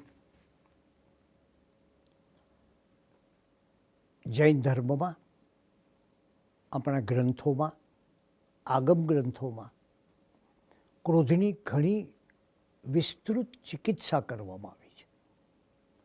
ક્ષમાની વાત તો ખરી જ, પણ ક્ષમા પર જતાં પહેલાં જે ક્રોધની ચિકિત્સા છે એ અદ્ભુત છે. એ ક્રોધના રૂપનું વર્ણન છે એ અનુપમ છે. એમ કહેવાય છે કે આજના સમયમાં આ ક્રોધ, ગુસ્સો, એંગર જે તમે કહો તે, એને કારણે માણસને મોટા ભાગના રોગો થાય છે. આ ક્રોધ જે છે એ કોઈ એક વ્યક્તિને બાળતો નથી. એ માણસ ગુસ્સે થાય અને એની ભીતરમાં આમ લાવારસ નીકળતો હોય, ફાટતો હોય, જ્વાળામુખી, એવું નથી. આ ક્રોધ છે એ કુટુંબને બાળે છે. અને એને પરિણામે આ ક્રોધ માણસના જીવનને સૌથી મોટી હાનિ પહોંચાડે છે. આજે આપણે જાણીએ છીએ કે માણસ પદે પદે ક્રોધથી ઘેરાયેલો છે. ક્રોધ ન કરનારા પણ નહીં કરવાની વાત કરીને પણ સમય આવે ક્રોધ કરતા હોય છે, ગુસ્સો કરતા હોય છે, અકળામણ દાખવતા હોય છે. અને ક્રોધનું એક રૂપ છે રુદન. એ સામે જવાબ ના આપી શકે. કોઈ મોટો માણસ હોય પોતાનાથી તો એ રડવા લાગે છે. આ પણ એક સ્વરૂપ છે. ત્યારે ભગવાને કહ્યું કે પહેલાં ક્રોધ, પછી માન. માણસ માનનો કેટલો ભૂખ્યો હોય છે. એમ કહેવાય છે કે એક નેતા હાર્ટ એટેક આવતા એમને મોટા શહેરમાં લઈ જવાના હતા. પ્લેન આવ્યું, નેતાને સ્ટ્રેચરમાં બેસાડીને લાવ્યા અને નેતાએ કહ્યું કે ના, હું પ્લેનમાં ચડીશ નહીં. લોકોએ કહ્યું પણ તમારી તો આમ કટોકટી છે, તમારી પરિસ્થિતિ ગંભીર છે, તમે ચાલો જલ્દી અંદર વિમાનમાં બેસી જાઓ, સ્ટ્રેચર જવા દો ઉપર. પણ ના પાડે, સતત ના પાડે, ધરાર ના પાડે. એક માણસને ખબર પડી, એને ખબર પડી કે આ નેતા એ એમને નહીં બેસે અંદર, એમને હાર પહેરાવવો પડશે. એટલે એ હાર લઈ આવે, એમને હાર પહેરાવે, પછી અંદર બેઠા. આ માન છે. માણસ એના માનથી ઘેરાઈ જાય. અને માન પછી આવે છે માયા. માયા છે ને, એને આપણા શાસ્ત્રોમાં નર્તકીનું સ્વરૂપ આપ્યું છે. અને નર્તકીનું જરા ઊંધું રૂપ જુઓ તો કીર્તન થશે. એટલે માયાને દૂર કરવા માટે કીર્તન જોઈએ, પ્રભુ સ્મરણ જોઈએ. અને માયા એટલે શું? માયા એટલે છેતરપિંડી પણ ખરી. હૈયામાં હોય એક વાત અને બોલવાની વાત હોય બીજી, એ પણ ખરી. આમ હોય કે આપણને ન મળે તો સારું, અને ધારો કે મળી જાય તો આપણે કે આહા હા, આપણે મળી ગયા, બહુ આનંદ થયો, લાવો વારે વારે સતત મળતા રહીશું. આપણું મન કહેતું હોય આ ન મળ્યો હોત તો સારું. તમે જુઓ આ મનની કેવી છલના છે. શેક્સપિયરે એને હેમ્લેટ નાટકમાં ઇયાગોનું પાત્ર આવું આપ્યું છે. અને એને એક બહુ સરસ વાક્ય કહ્યું છે કે what I am not I am. What I am, હું જે દેખાઉં છું એ હું નથી. અને એટલે જ નીત્સે કહ્યું છે કે માણસે એનો સતત પોતાનો ચહેરો જોવો જોઈએ. એટલે માણસ જુદા જુદા બહાના કાઢે છે. માયા રચે છે, છેતરપિંડી રચે છે અને એક વાણીનો સોદાગર બની જાય છે. એક માણસે બહુ જ અફસોસ સાથે કહ્યું કે આજે તો ભીંડા ખાવા પડે. એટલે એના મિત્રે કહ્યું કે તો પછી પત્નીને ના કહેવી હતી ને કંઈક બીજી કંઈક બનાવે તો. પેલાએ કહ્યું પણ હું ક્યાં પરણેલો છું. તો કે તારે રસોઈયાને કહેવું તું. તો કે ના, રસોઈયો નથી, હું જાતે જ બનાવું છું. તો પછી ફરિયાદ શું કામ કરે છે? પેલાએ કહ્યું કે મને આવી ફરિયાદ કરવી બહુ ગમે છે. આ માણસનું મન છે એ કોઈક અર્થમાં કહીએ ને તો માયાજાળમાં લપેટાયેલું છે. આદિલ મંસૂરીએ કહ્યું છે ને કે એવો લપટાઈ રહ્યો હતો જીવ માયાજાળમાં, એવો લપટાઈ રહ્યો હતો જીવ માયાજાળમાં, પાણીમાં જીવન ગયું અને તરસ્યો નીકળ્યો. અને પાછો નીકળ્યો કેવો? તરસ્યો રહ્યો પાણીમાં અને તરસ્યો નીકળ્યો. આ જલબિન મછલી એના જેવી વાત છે. જેને આદિલ જીવનભર સાચવી રાખ્યો હતો, આખરે જોયું તો સિક્કો એ ખોટો નીકળ્યો, એ વસ્તુ જ ખોટી નીકળી. આમ માયા, માણસ સતત માયાથી ઘેરાતો હોય છે અને આપણે જાણે અજાણે પણ આ માયામાં પહોંચતો હોય છે. એટલે પહેલાં ક્રોધની ચિકિત્સા કરીએ પર્યુષણમાં, પછી માનનો વિચાર કરીએ કેટલા ક્યાં પહોંચી ગયા આપણે અને શું કરવું જોઈએ, પછી માયાનો વિચાર કરીએ અને પછી છેલ્લો વિચાર છે એ આપણી પ્રકૃતિમાં રહેલા લોભનો વિચાર કરીએ.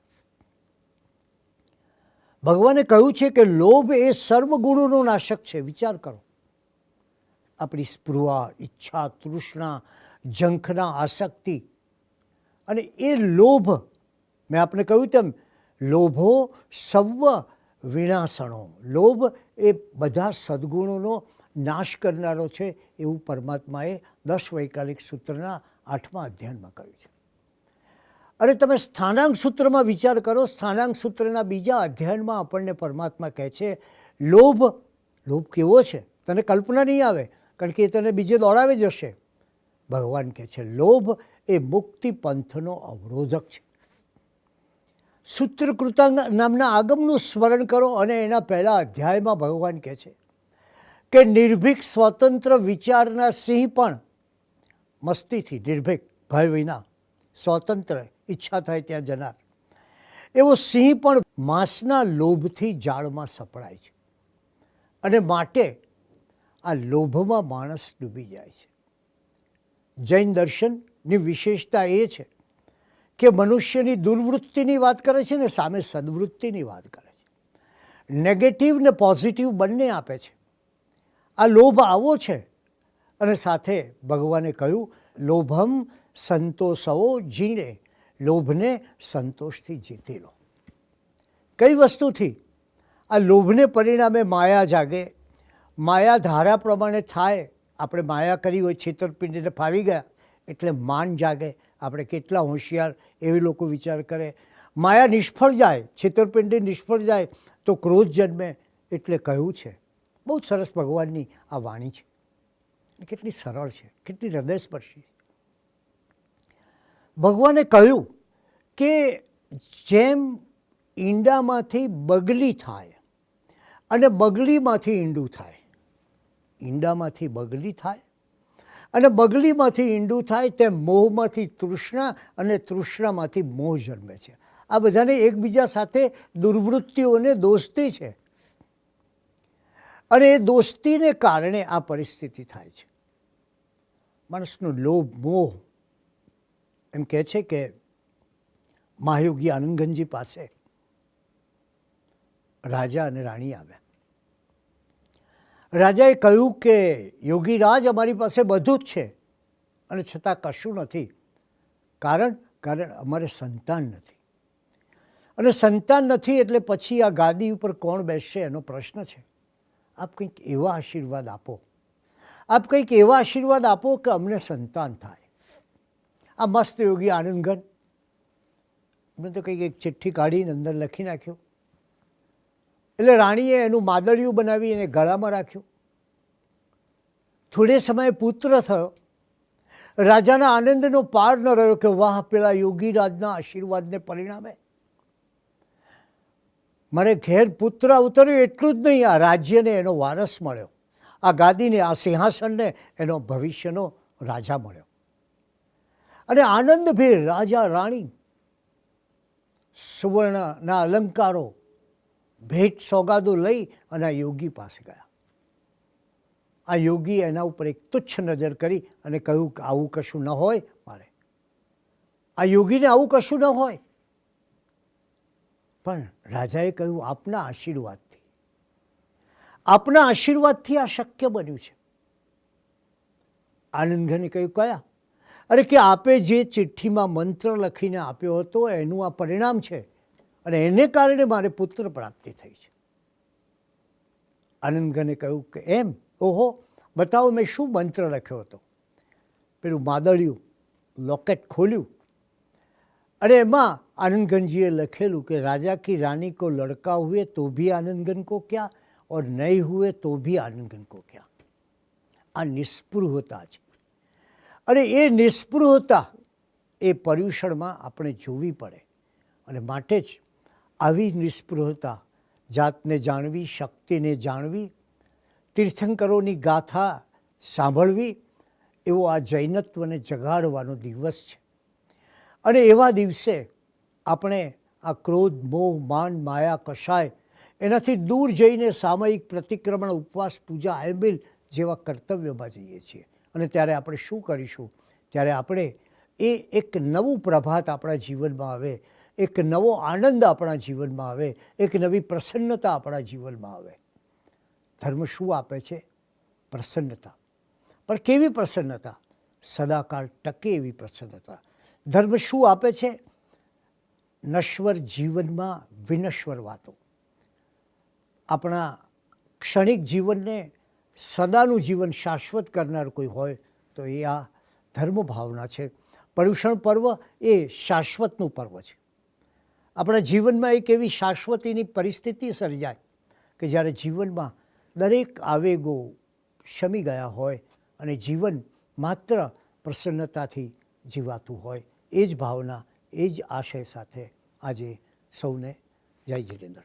રવો અરિહંતાણમ, રવો સિદ્ધાણમ, રવો આયર્યાણમ, નમો વજ્જાયાણમ, રવો લોય સવસાહુણમ, એસો પંચનમુક્કારો સવ પાવપણાસણો મંગળાણમ ચ સવ્વેસિંગ પડમમ હવૈ મંગલમ. ચત્તારી મંગલમ, અરિહંતા મંગલમ, સિદ્ધા મંગલમ, સાહુ મંગલમ, કેવલી પન્નતો ધમ્મો મંગલમ. ચત્તારી લોગુત્તમા, અરિહંતા લોગુત્તમા, સિદ્ધા લોગુત્તમા, સાહુ લોગુત્તમા, કેવલી પન્નતો ધમ્મો લોગુત્તમો. ચત્તારી શરણમ પવજ્જામિ, અરિહંતા શરણમ પવજ્જામિ, સિદ્ધે શરણમ પવજ્જામિ, સાહુ શરણમ પવજ્જામિ, કેવલી પન્નતમ ધમ્મમ શરણમ પવજ્જામિ. ઉપસર્ગાક્ષયયાન્તિ છિદ્યન્તે વિઘ્નવલ્લયઃ મનઃ પ્રસન્નતામેતિ પૂજ્યમાને જિનેશ્વરે. સર્વમંગલ માંગલ્યમ સર્વકલ્યાણકારણમ પ્રધાનમ સર્વધર્માનામ જૈનમ જયતિ શાસનમ. શિવમસ્તુ સર્વજગત પરહિત નિરતા ભવન્તુ ભૂતગણા દોષા પ્રયાન્તુ નાશમ સર્વત્ર સુખી ભવતુ લોકઃ. ખામેમી સવ્વજીવે સવ્વે જીવા ખમંતુ મે મૃત્યુમે સવ્વભૂયેષુ વૈરમ મજ્જન કેળઈ. જય જિનેન્દ્ર, વંદન. પર્વાધિરાજ પર્યુષણનો આજે પ્રથમ દિવસ. આજના વિશિષ્ટ કપરા સંજોગોમાં આપણે ફરી પાછા બીજા વર્ષે પણ ઓનલાઈનના આ મંચ ઉપર મળી રહ્યા છીએ. શ્રી મુંબઈ જૈન યુવક સંઘ આયોજિત 87મી પર્યુષણ વ્યાખ્યાનમાળા છે અને આપણા માટે પર્યુષણ એટલે તો હૃદયની સૌથી નિકટ એવું પર્વ, આપણા આત્મા ચિંતન અને મનનનું આ પર્વ. અને એ પર્વના પ્રથમ દિવસનો ઉઘાડ આપણને મળ્યો પદ્મશ્રી કુમારપાળભાઈ દેસાઈના ચિંતવેલા મનનપૂર્વક એમને પોતાની અનુભવ વાણીમાંથી પ્રસ્તુત કરેલા શબ્દો દ્વારા. અને કેવો ઉત્તમ ઉઘાડ એમને આજે આપણને આપ્યો છે પોતાના વ્યાખ્યાનમાં. પર્યુષણ પર્વ એટલે આત્મા જાગૃતિનું મહાન પર્વ કહીને એમને ઓળખાવ્યું. આ વ્યાખ્યાન 8 દિવસો દરમિયાનની આપણી યાત્રા કઈ રીતની હશે, એ યાત્રા કઈ રીતે આગળ વધશે એનો જાણે કે આપણને એક રોડ મેપ મળી ગયો છે. એમને પોતાના વ્યાખ્યાનના આરંભમાં પદ્મશ્રી ડૉક્ટર કુમારપાળભાઈ દેસાઈ કહે છે કે આ તો બહુ પ્રાચીન પર્વ છે. અને કેટલું પ્રાચીન પર્વ તો એના વિશે વાત કરતાં કહે છે કે મહાવીર સ્વામી પ્રભુએ શ્રેણિક રાજાને જ્યારે એક કથા કહી હતી ત્યારે ઉલ્લેખ એવો કર્યો હતો કે વર્ષો પૂર્વે ગજસિંહ નામના રાજાએ આ પર્વ દરમિયાન તપ કરીને મોક્ષ સાધાવ્યો હતો, મોક્ષ મેળવ્યો હતો. તો આટલું પ્રાચીન આ પર્વ અને એ પ્રાચીન પર્વનો મહિમા અનેરો છે એની વાત એમને પોતાના વ્યાખ્યાનમાં સતત જુદા જુદા ઉદાહરણો અને ઉલ્લેખો દ્વારા વણી લીધી છે. થોડીક એ વિશેની વાત આપણે જો સમજીએ તો તેમને આ પ્રાચીન પર્વની દર વર્ષે આપણે શા માટે ઉજવીએ છીએ એ એક મહત્ત્વનો પ્રશ્ન આપણી સમક્ષ મૂક્યો. તમે જોઈ શકો છો કે આદરણીય કુમારપાળભાઈએ પોતાના વ્યાખ્યાનમાં સતત આપણને પોતાના શબ્દો નથી કહ્યા, પરંતુ આપણે એ વિશે વિચારીએ એટલા માટે દરેક વખતે આપણી સામે એક પ્રશ્ન મૂકતા ગયા અને આપણને એનો ઉત્તર આપતા ગયા છીએ. તો તેઓ કહે છે કે દર વર્ષે આપણે શા માટે આને ઉજવવાનું, પુનરુક્તિ કેમ, અને પછી પોતે જ એનો આપણને સમજૂતી આપતા કહે છે કે આ પર્વ દર વર્ષે આપણે એટલા માટે ઉજવવું જોઈએ કારણ કે એ આત્માને મેળવવાનો માર્ગ છે, આત્માની શુદ્ધ પરીક્ષા કરવાનો માર્ગ છે અને આત્માનું શુદ્ધ તત્વ ટકી રહે એ માટેનો આ માર્ગ છે.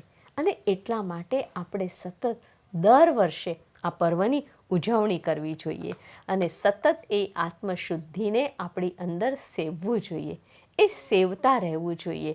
કારણ કે જો આપણે એને મૂકી દઈશું તો આપણો માર્ગ ક્યાંય અટવાઈ જશે, વિખાઈ જશે. અને આ તો એવું છે, ઉદાહરણ આપતા તેઓ આપણને કહે છે કે એક ઓરડો છે અને સંપૂર્ણ એમાં અંધકાર છે. એના કોઈ પણ ખૂણા પર આપણે જો દીવો મૂકીએ ને તો આખા ઓરડામાં પ્રકાશ થાય. એમ આ આત્મા જાગૃતિના પર્વમાં તમે પ્રકાશમાં પ્રવેશ કરો છો. તમારા હૃદયનો અંધકાર આ પર્વ દ્વારા દૂર થાય છે. આ માર્ગ ઉપર જ્યારે આપણે ચાલીએ છીએ ત્યારે કઈ બાબતો આપણને અડચણરૂપ આવે છે અને એની વાત કરતાં એમને આપણી સમક્ષ 3 બાબતો મૂકી. તેમને કહ્યું અહંકાર, ક્રોધ અને પ્રમાદ. આ 3 આપણા અવરોધો છે. અહંકારની વાત કરતાં એમણે બાહુબલીને યાદ કર્યા. તો પછી જ્યારે ક્રોધની વાત કરી ત્યારે એમણે તરત જ ગજસુકુમારને યાદ કર્યા. અને પ્રમાદ, જેના વિશે પ્રભુ મહાવીર હંમેશા ગૌતમ સ્વામીને કહેતા હતા કે ઘડી ભરનું પણ તું પ્રમાદ ન કર. તો એ વાત એમને આપણી સમક્ષ કરી.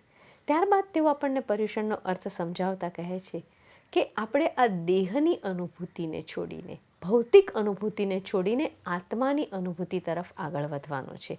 અને એટલા માટે આ પર્વનો એક અર્થ એમને આપણને પરિ+એષ્ણા ઉષ્ણા આપ્યો છે. આ પર્યુષણા છે.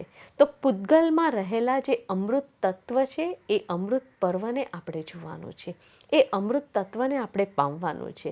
અને એટલા માટે આ પર્વ આપણા માટે એક આત્માની એવી સભા છે જેમાં આપણને એક સંદેશ મળે છે કે મર્ત્ય સુખનો વિચાર છોડીને તું અમર્ત્ય તરફ આગળ વધ.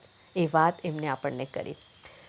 આગળ જતાં તેમણે એક બીજી મહત્ત્વની વાત તરફ આપણું ધ્યાન દોર્યું કે આ આત્માનું પર્વ છે એને મેળવવા માટે સૌથી વધારે આવશ્યક છે શ્રદ્ધા. અને શ્રદ્ધા એ પરમ દુર્લભ છે, બહુ જ અઘરી છે શ્રદ્ધા. જ્યાં સુધી શ્રદ્ધા નહીં હોય ત્યાં સુધી તમે એ પામી નહીં શકો. તો એ શ્રદ્ધાને એમને પરમ દુર્લભ કહી અને એ આપણો એક બીજો અવરોધ છે એની વાત પણ એમને કરી. અને પછી વાત કરતાં કહે છે કે આપણી જે સામાન્ય ભૌતિક શ્રદ્ધાઓ છે કયા પ્રકારની છે, તો કે સામાન્ય ભૌતિક શ્રદ્ધાઓમાં એવું છે કે જીવનમાં નાના નાના ચમત્કારો, આપણી ઈચ્છાઓ, આપણી શરતો એ બધું લાગેલું છે. તો એ શ્રદ્ધાઓની વાત નથી કરતા. એમને તો કઈ શ્રદ્ધાની વાત કરવી છે, પેલી અલૌકિક શ્રદ્ધાની વાત કરવી છે. અને ત્યારબાદ એમણે પોતાના વ્યાખ્યાનમાં આ દિવસોમાં અને આ દિવસો ઉપરાંત પણ જે શ્રાવકના 5 કર્તવ્યો છે એને યાદ કરી લીધા. અને તમે જાણો છો, અમારી પ્રવર્તન હોય કે સ્વામી વાત્સલ્ય હોય કે અઠ્ઠમ તપ કે પછી ચૈત્ય પરિપાટી અને ક્ષમાપના, આ કર્તવ્યોને એમને જીવનમાં વણી લેવાની વાત કરી. કુમારપાળભાઈના સંપૂર્ણ વ્યાખ્યાન દરમિયાન ચિંતનનું તત્વ કેવું આમ સરળતા અને સહજતા સાથે તો ચાલ્યું જ, પણ સાથે સાથે એમને આપણને વ્યવહારિક ભૂમિકાએ આ ચિંતનને, આ તત્વને કઈ રીતે લાગુ કરવું એની વાત પણ આપણને સતત સમજાવ્યા કરી છે. આ પર્વ સાથે એમને બીજી વાત જોડી એ આત્માના જ્યોતિની વાતને જોડી છે. આ પ્રકાશનો સંબંધની વાત એમણે જોડી છે કે મનુષ્ય આજે અનેક સંયોગોથી ઘેરાયેલો છે અને આ સંયોગો મનુષ્યની અંદર વિપરીત અવસ્થાઓ નિર્માણ કરે છે, પણ એ સમયમાં મનુષ્યએ બેલેન્સ રહીને એનો સ્વીકાર કરવાનો છે.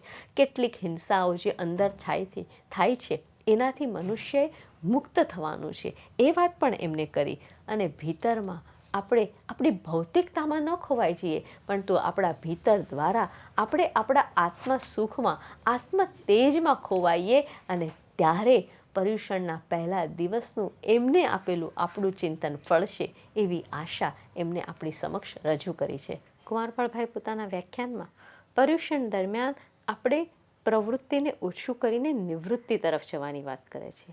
પણ નિવૃત્તિ એટલે કયા પ્રકારની નિવૃત્તિ? તો આગળ જેમ આપણને કહ્યું એ પ્રમાણે અહંકાર, ક્રોધ, પ્રમાદ તરફની નિવૃત્તિ અને આત્મા તરફ વધારે પ્રવૃત્ત થવું, એ વાત એમને આપણને કરી છે. બીજી તરફ એમને પ્રેમને એક સરસ વસ્તુ સાથે જોડી આપ્યો. એમને આપણને કહ્યું કે આપણે શ્રેયનો અર્થ સમજવાનો છે, કે જ્યારે આપણે પ્રેમને ભૌતિકતા સાથે જોડીએ છીએ ને ત્યારે એ ખાલી પ્રાપ્તિ છે, પરંતુ એ આત્માનું શ્રેય બને. અને એટલા માટે આપણે એક લાંબો સમય સુધી આપણને એ આત્મા સાથે આપણે જોડાયેલા રહીએ અને ત્યારે આપણો આત્મા શ્રેયાર્થ બને, એ બાબતને એમને આપણને સમજાવવાનો આજે પ્રયત્ન કર્યો છે. માનવીની આસપાસ પોતાના અનેક કશાયો છે. પર્યુષણ દરમિયાન એ કશાયોને ધીરે ધીરે એને દૂર કરવાના છે. અને ખરા અર્થમાં તો એમને પર્યુષણનો એક બીજો અર્થ પણ આપ્યો. એમને કહ્યું કે પર્યુષણ એટલે પ્રદૂષણને દૂર કરો. આપણે બધા બાહ્ય પ્રદૂષણ માટે બહુ જાગૃત છીએ કે અહીંયા આ થયું છે, અહીંયા આ બધું બેલેન્સ ઘટી ગયું છે, એના વિશેની જાગૃતિ સાથે મનુષ્યએ પોતાના આત્મામાં જે પ્રદૂષણ વધી ગયું છે એની જાગૃતિ પ્રત્યે પણ ધ્યાન આપવાનું છે. કારણ કે એ અંદરનું પ્રદૂષણ આપણા વર્તનમાં આવે છે અને સમાજનું બેલેન્સ ખોરવાય છે. એવી સરસ વાત કુમારપાળભાઈએ પોતાના વ્યાખ્યાનમાં આપણને એકદમ સરળતાથી સમજાવી દીધી. આ સમગ્ર વ્યાખ્યાન સાંભળતા આપણને ક્યાંય એનો વિરોધ કરવાનું કે લોજિકલી એવું ન લાગ્યું કે અરે હું એમની સાથે સંમત નથી, પરંતુ આપણને એમ થયું આ માર્ગ તો એવો છે કે આજ સુધી હું આના પર કેમ ન ચાલી, મારે તો આના પર જ ચાલતા રહેવું જોઈએ. પર્યુષણ સાથેની એ વાત એમને આગળ જોડતા કહ્યું કે વિભાવની દશામાંથી સ્વભાવની દશા તરફ જવાની આ વાત છે. એટલે કે સ્વહિતની જે સાંકડી ગલ્લીમાં આપણે બધા આજે જોડાઈ ગયા છે એને આપણે પરહિત તરફ લઈ જઈએ, અને ત્યારે આ પર્યુષણ પર્વનું ખરું મહાત્મ્ય આપણે સમજીએ છીએ. આ શુદ્ધિનું પર્વ છે અને ક્ષણિક પ્રાપ્તિનું પર્વ નથી. અને એટલા જ માટે ક્ષણિક બાબતો, ક્ષણિક ભૌતિકતામાં આપણે પડવાનું નથી, એ વાત કરે છે. ત્યારબાદ એમને આ પર્વને આંતર ઉત્સવનું પર્વ કહ્યું છે. તમે જુઓ, એ આંતર ઉત્સવ, ભૌતિકતા તરફથી દૂર જઈને નિવૃત્તિ તરફ જવું, કેટલા અર્થો એમના વ્યાખ્યાનમાં તમને એકસાથે મળી આવે છે. તો આ આંતરિક ઉત્સવનું પર્વ છે. આંતરિક અવસ્થાને ક્રમિક રીતે શુદ્ધ કરતા જવી અને એમાં જ ટકેલા રહેવું, એ બાબત આપણને કુમારપાળભાઈના વ્યાખ્યાન દ્વારા પ્રાપ્ત થાય છે.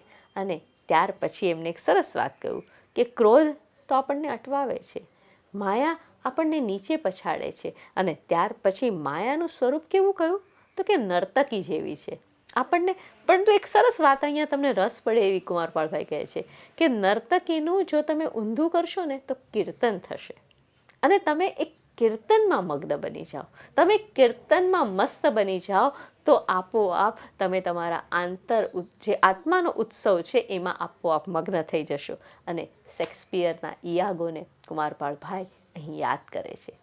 કુમારપાળભાઈ એને યાદ કરીને કહે છે કે what I am not I એમ, અર્થાત કે જે હું છું એ ખરેખર હું નથી, અને એ વાત તરફ આપણે ધ્યાન આપવાનું છે. અને પછી એમને નિત્સેને પણ યાદ કર્યા, અને નિત્સે કહે છે કે પોતે પોતાનો ચહેરો જેવાની જે વાત કરી છે એ વાત પણ અહીંયા તેમને યાદ કરી છે. કુમારપાળભાઈનું આ સંપૂર્ણ વ્યાખ્યાન આજે આપણને પર્યુષણ પર્વના પ્રથમ દિવસે, પર્યુષણના આવનારા 8 દિવસોમાં આપણે કઈ રીતે રહેવું, કેવી સરળતાથી જીવવું, કેવા મુક્ત બની જવું અને આત્માની પ્રસન્નતામાં કઈ રીતે રાજ કરવું, મહેલવું, એમાં મહાલવું, એનો એક માર્ગ દર્શાવીને આપે છે. એમને કહ્યું છે આ ચિકિત્સા પર્વ છે.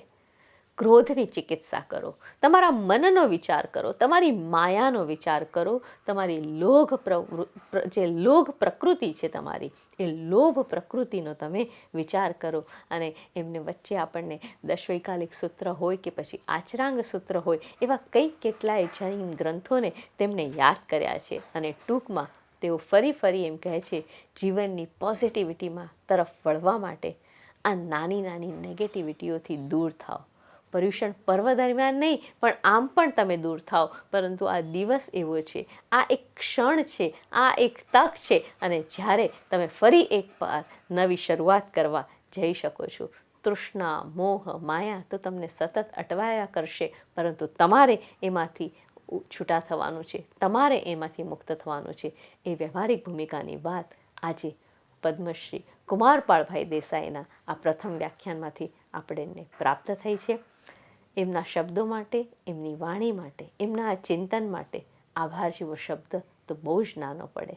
આપણી મુંબઈ જૈન યુવક સંઘની વ્યાખ્યાનમાળામાં તેઓ સતત આપણી સાથે જોડાયેલા રહ્યા છે. અને એક જ એમનું ધ્યેય છે કે આ મંચ ઉપરથી વિચારોને તેઓ ખુલ્લા મૂકે, વિચારોની એક નવી જાગૃતિ લાવે, વિચારોની એક નવી દિશા સૌને દેખાડે, અને સર્વના મનમાં સર્વનું હિત ધારણ કરે, સર્વના મનમાં સર્વનું હિત બેસે, એનું ધારણ થાય, એનો જન્મ થાય, એ જ એમની ઈચ્છા છે.